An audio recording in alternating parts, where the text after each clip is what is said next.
ഈ അവസ്ഥ മാറാൻ പോവാണല്ലോ. നമ്മുടെ ഉയരങ്ങളിലേക്കുള്ള യാത്ര ഇന്ന് ഈ ബൈക്കിൽ നിന്ന് ആരംഭിക്കും. ഇതിനൊക്കെ പണം അടയ്ക്കണ്ടേ? അതിനെവിടെ പോവും? ഗൗതമിന്റെ വൈഫിനെ കുറിച്ച് എന്താ കരുതി വെച്ചിരിക്കുന്നത്? ഞാൻ സ്കൂളിൽ നിന്ന് ഒരു 10,000 രൂപ അഡ്വാൻസ് വാങ്ങി. എന്നിട്ട് ഡൗൺ പേയ്മെന്റ് അടച്ചു കഴിഞ്ഞു. ബാക്കി EMI ഇട്ടു. അത് മാസാമാസം അക്കൗണ്ടിൽ നിന്ന് അവർ പിടിച്ചോളും.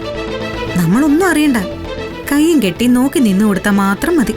ഓരോ പ്രവൃത്തിയിലൂടെ നീ എന്നെ തോൽപ്പിച്ചുകൊണ്ടിരിക്കുകയാണല്ലോ നിധി. തോൽക്കല്ല ഗൗതം, നമ്മൾ ജയിക്കുവാണ്. പോരാടി ജയിക്കും.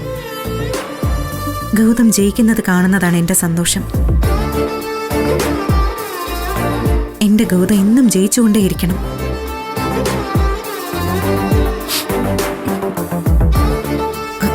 അയ്യേ, എന്താ ഇത്? ആരെങ്കിലും കാണും. കരയുന്നോ?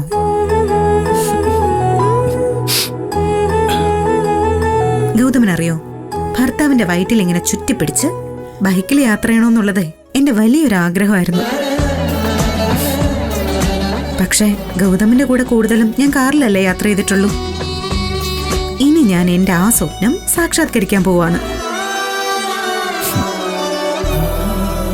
സർ, എന്തായി സർ തീരുമാനം? മാറ്റിയെടുക്കാൻ ഉദ്ദേശമുണ്ടോ അതോ ഇത് മതിയോ? ഏയ്, ഈ വണ്ടി മാറ്റിയെടുക്കുന്ന പ്രശ്നമേ ഇല്ല. എനിക്കിത് മതി. എങ്കിൽ പിന്നെ മാഡം ഇതിലൊന്ന് ഒപ്പിട്ടെന്നാ മാത്രം മതി. വണ്ടിയുമായി വീട്ടിലേക്ക് പോവാം. Thank you. ഇവിടെ അപ്പോ ചാവി ആരാ വാങ്ങുന്നേ? അതിലൊരു കൺഫ്യൂഷന്റെ ആവശ്യമില്ല. നിധി വാങ്ങ. ഗൗതം വാങ്ങ, അത് മതി.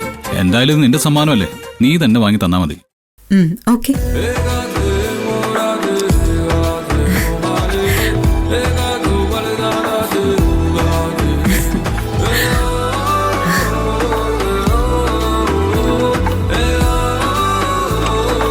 അപ്പൊ സാറ് കയറി ഇനി അങ്ങോട്ട് വണ്ടി എടുത്താട്ടെ.